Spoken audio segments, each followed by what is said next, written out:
Estamos novamente aqui para a gente continuar o nosso estudo do livro de Ruth. Estamos agora no capítulo 2.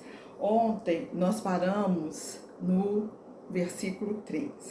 Antes, porém, vamos fazer uma oração para que o Senhor fale conosco através da palavra dele. Vamos fechar os olhos. Senhor Deus, pedimos muito que o Senhor possa falar conosco através do estudo da Tua Palavra. Limpa a nossa mente para que somente o Teu Espírito Santo possa falar conosco e que nós possamos ouvir a Tua voz. Em nome de Jesus que eu oro. Amém. Então tá. Nós paramos ontem no capítulo 2, no versículo 3, onde fala que por um acaso, até coloquei assim entre aspas, por um acaso Ruth entrou nos campos de Boaz, onde ele tinha a colheita de cevada. E aí eu esqueci de deixar para vocês lerem, então vocês podem anotar aí agora, Jó 42, 2, onde fala o seguinte: sei que podes fazer todas as coisas, nenhum dos teus planos pode ser frustrado. Então, o servo de Deus, os filhos de Deus, estão nas mãos do Senhor. Todas as coisas que acontecem conosco não são aleatórias, por puro acaso. É o Senhor Deus que vai traçando tudo aquilo que Ele quer que aconteça na nossa vida para moldar o nosso caráter, moldar a nossa personalidade e no final acontecer exatamente o que Deus quer que aconteça na nossa vida. Então a gente viu ali que com Ruth não foi diferente, né? O Senhor foi direcionando ela para aqueles campos para ela conhecer Boaz, porque a gente vai ver que Boaz vai ser uma pessoa muito importante na vida, tanto de Ruth quanto de Noemi. Então vamos ver agora no versículo 4 o que fala. Naquele exato momento que Ruth estava ali, trabalhando ali, Boaz chegou de Belém e saudou os ceifeiros. O Senhor esteja com vocês, diz Boaz, E os ceifeiros responderam: o Senhor te abençoe.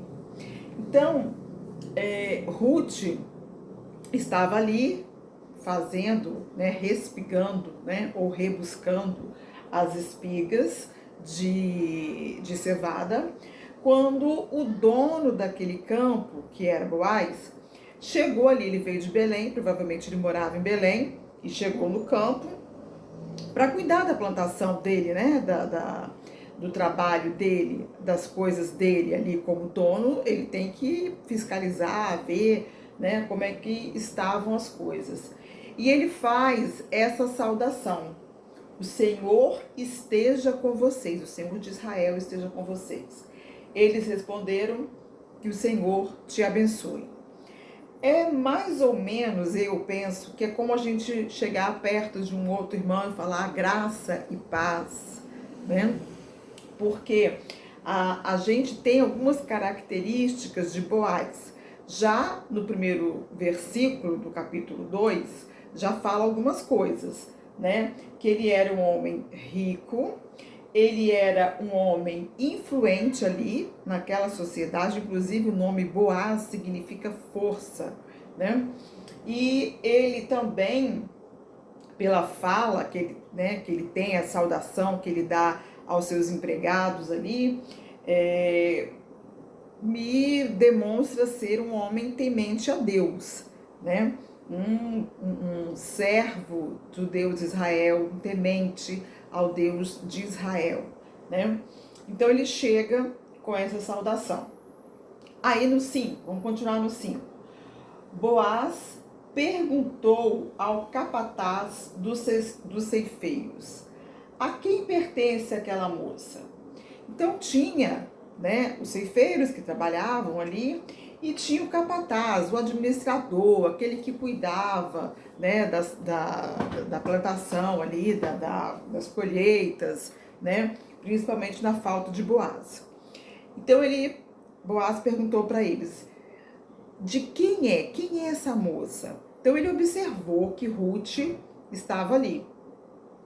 E ele quis saber de quem era ela. Nota bem uma coisa muito importante. Primeiro, ele observa ela. Provavelmente, eles deveriam conhecer todo mundo, né? Era uma cidade pequena, todo mundo conhece todo mundo. E ele viu que ele não conhecia aquela moça. Então, teve uma curiosidade de saber de quem era ela. A pergunta não é quem é esta moça, mas de quem é esta moça.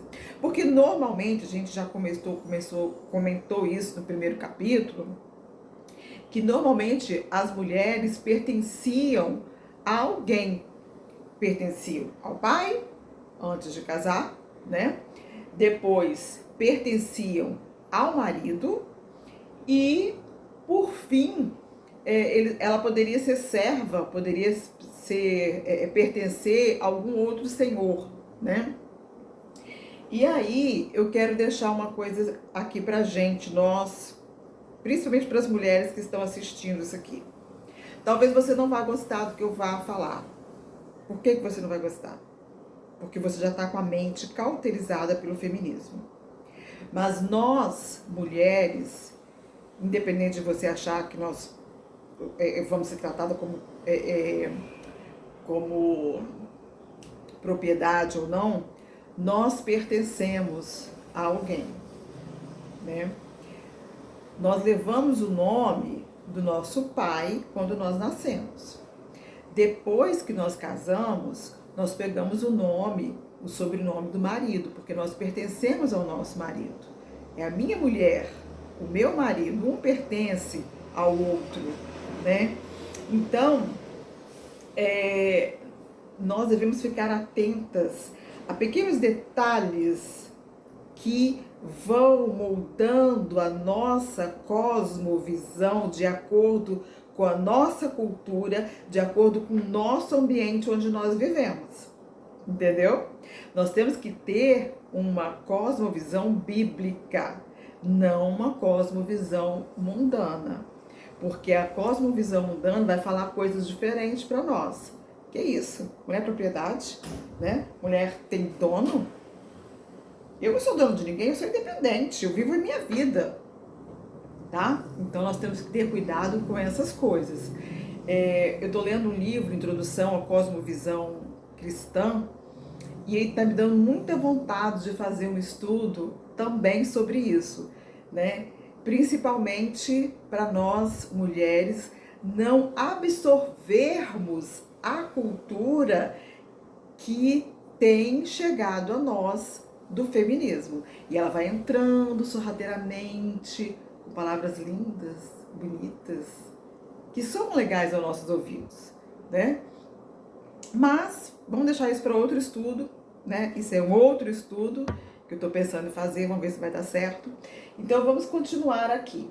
Então ele perguntou quem era aquela moça, de quem ela pertencia, e o capataz da fazenda falou: ela é uma moabita que voltou de Moabe com Noemi. Sabe quem é ela, Boaz? Lembra daquela moça que todo mundo falou que Noemi voltou de Moabe e veio trazendo uma moabita com ela? É essa moça. É ela que está aqui fazendo esse trabalho de respigar as espigas. Ela me pediu, né, para entrar aqui. Eu acho que o Ruth nem sabia como que se dava, né, aquele contexto dela poder fazer esse serviço, né, de pegar as espigas que estavam no chão, né? Então, Boaz se tocou. Realmente teve esse papo aí de que Noemi tinha voltado. Eu fiquei sabendo, né, que Noemi tinha voltado. Então é ela. Legal, né? Aí, olha o que no capítulo 7, no versículo 7, o que que o capataz responde, porque o capataz ele tinha que dar retorno, né, do andamento ali da colheita, né, de tudo que acontecia ali, ele tinha que falar para Boaz como é que estava a situação. Então ele continua. Olha, ela me pediu, no versículo 7, ela me pediu que deixasse recolher e juntar as espigas entre os feixes após os ceifeiros. Então ela chegou cedo e está de pé até agora. Até agora ela está trabalhando. Desde de manhã cedinho que ela chegou, ela já está aqui. Só sentou um pouquinho no abrigo para descansar. Então, olha só, ele começa a falar com Boaz, então, como que se deu a entrada dela. Primeiro, ela pediu permissão, ela não foi chegando, né, e entrando, mesmo que fosse um direito deles, mesmo que fosse um direito dos pobres, das viúvas, né, dos estrangeiros, era direito deles entrar. Mas eu acho que de repente ela nem sabia dessas coisas, se era direito ou não, que ela era nova ali naquela cultura, né? Então ela pediu permissão, eu deixei, né, dentro do que tem que ser feito mesmo, que é como? Ela vai atrás dos ceifeiros, ela não vai junto com os ceifeiros.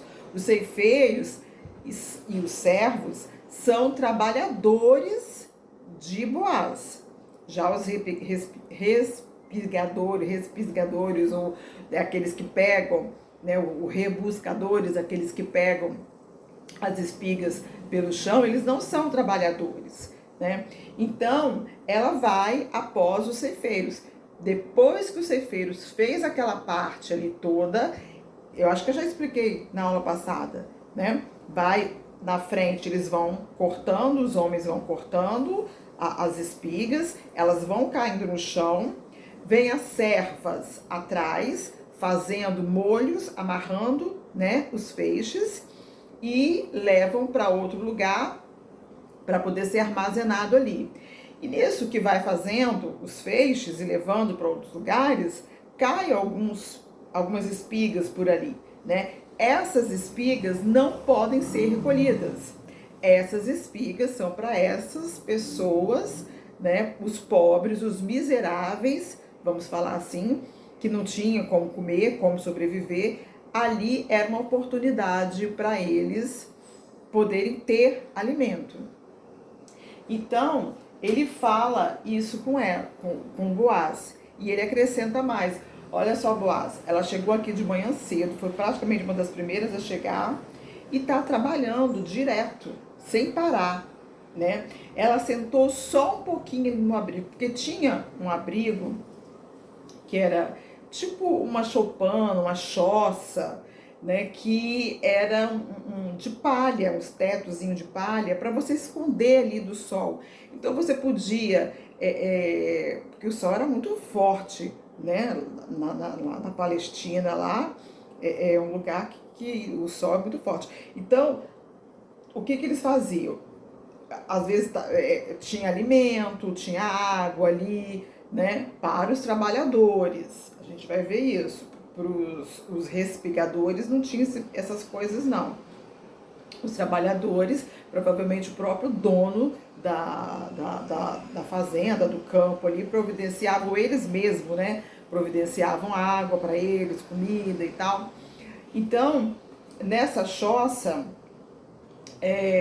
tinha um tetozinho de palhas secas, que era para eles se esconderem um pouquinho do sol, descansar, né? Porque não era fácil o trabalho agrícola. Quem já trabalhou na agricultura, não estou falando nem hoje, que hoje tem certas tecnologias, máquinas que fazem todo esse trabalho. Eu estava vendo na internet, existe a colheitadeira que ela colhe e já debulha, né, os grãos, as espigas de trigo e de cevada. Mas antigamente não era assim, era tudo no nuque mesmo, né?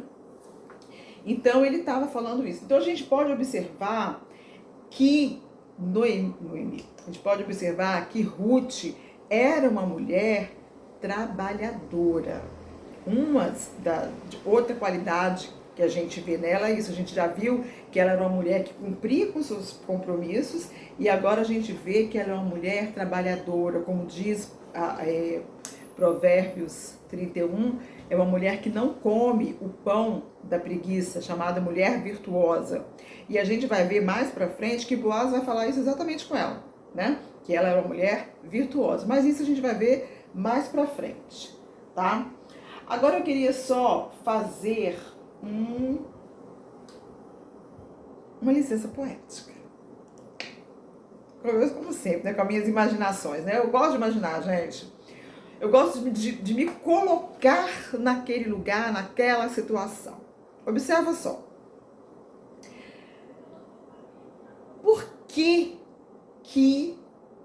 eu fico pensando, por que Ruth chamou a atenção de Boaz? Será que era porque ela era bonita? Por que eu tô falando isso? A Bíblia, quando você lê a Bíblia, em nenhum momento fala que ela era bonita, também não fala que ela era feia, né? Mas tem algumas passagens bíblicas que falam de determinadas mulheres bonitas na Bíblia. Por exemplo, vou citar, acho que 3 ou 4 aqui, vou dar o registro bíblico, vocês vão lá pesquisar. Por exemplo, Esther, a rainha Esther, tá lá em Esther 2:7, como fala que ela era bonita, era atraente, tanto é que o rei Assuero escolheu a rainha, né? Escolheu Esther para ser a rainha. A gente vê também Rebeca, ela foi considerada uma mulher bonita, Rebeca, esposa de Isaac. Em Gênesis 24:16, fala que ela era bonita, Isaac se apaixonou por ela. Sara também foi uma mulher bonita, deu trabalho para Abraão, né? Que ele ficou até com medo de perder a vida por conta da beleza e formosura dela. A gente vê lá em Gênesis 12:11. E Raquel. Raquel foi uma também muito bonita e atraente. Estou falando que a Bíblia fala dessas mulheres como mulheres bonitas, né?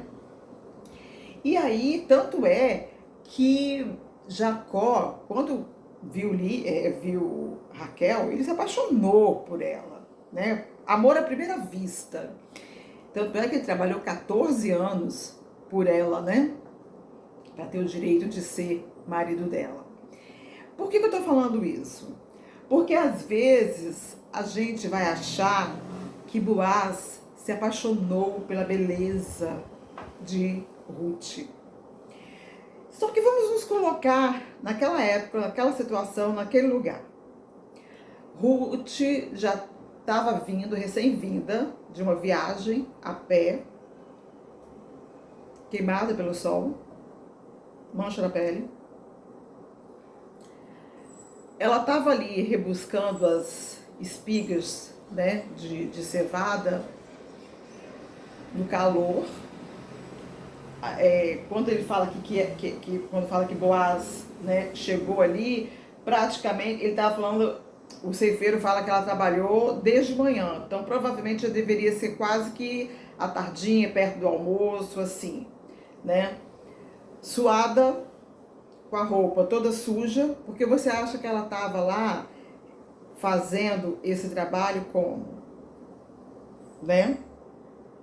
Não é igual nos livros infantis, na escola dominical, quando tem essa história, né, de Boaz e Ruth, que sempre aparece a Ruth bonita, né? Parece que ela está colhendo flores no campo. Não era assim, gente. Ela estava ali buscando sobreviver. Ela não estava pensando em se parecer bonita, se parecer elegante, atraente para ninguém, né? Deveria estar descabelada, suada, fedida, suja. E foi assim que Boaz encontrou a Ruth, né? Ela trabalhando para pegar comida. E tem mais, né? Não é só catar as espigas que estavam pelo chão, não. Provavelmente ela deveria estar na disputa com outras pessoas para pegar as espigas. Porque não deveria ter só ela de pobre ali, miserável, precisando daqueles trigo, daquelas espigas ali. Outros deveriam também estar por ali, né? Então a atenção dela era todinha para o chão, olhando onde tinha espiga, antes que outros passassem por ali e pegassem e ela ficasse sem, né? Então a gente tem que desmistificar algumas coisas, né, para poder entrar na realidade da situação. Existem casos em que a Bíblia, que eu já citei para vocês, eu gostaria que vocês lessem, né, o caso de Rebeca, de Esther, Sara, e tem outras mulheres, Dalila, por exemplo, né, que fez sanção de gato e sapato por ela ser muito bonita. Então existem casos de homens que se apaixonaram pelas mulheres por elas serem bonitas, vamos falar assim, chamou a atenção, né? O que não foi o caso ali de Ruth. Nós não estamos falando de paixão ainda, não estamos falando de amor, não estamos falando de casamento, não estamos falando de nada disso por enquanto. O que nós estamos falando é a situação como que se deu o encontro, o primeiro encontro, né, entre Ruth e Boaz. Nós estamos falando dessa situação, como que ela estava quando eles se conheceram, tá bom? Então hoje nós vamos terminar o nosso estudo por aqui. Terminamos no versículo 7, né? E a gente vai ver no versículo 8, no próximo estudo, que Boaz vai se aproximar de Ruth para ter uma conversa com ela. Nós vamos ver como vai ser essa conversa, qual é essa conversa, qual vai ser o blá, blá, blá. Tá bom? Então, a minha oração é que o Senhor Deus fale conosco, que nós possamos, no decorrer do estudo que a gente teve, né? E que o Espírito Santo vai falando conosco, para a gente assimilando coisas que de repente a gente não viu, passa despercebida, mas que o Espírito Santo fala conosco, para a gente aprender, tá bom? Então até a próxima. Tchauzinho.